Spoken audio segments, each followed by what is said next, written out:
อันนี้ประเภทโพซิลกูแตรงបាទសម្រាប់ដាក់តាំងអាសនៈដាក់តាំងទទួលទេវតាឆ្នាំថ្មីឲ្យមានសេរីសួស្តីបាទវាជារបស់កម្ររបស់ធម្មជាតិដែលឈើត្រាំងហ្នឹងក៏រឹងខ្លាចជាថ្មបាទនេះដូចថាมันពុកផុយហើយបែរជារឹងខ្លាចជាថ្មទៀតអញ្ចឹងពិសេសណាស់បាទភេទឬត្រាំងអើគួរហ្មងមើលទៅសាច់ដឹងបាទសាច់នេះ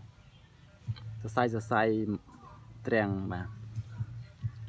ម្ដុំហ្នឹងប្រហែលជាជិត100 គីឡូដែរម្ដុំហ្នឹងធំដែរបាទមកយើងសម្រាប់ដាក់តាំងកន្លែងអមចំទៀងផ្ទះក៏បានតាំងកន្លែងរស់ស៊ីក៏បានបាទហើយស្មើបាតស្រេចហ្មងស្មើធម្មជាតិហ្មង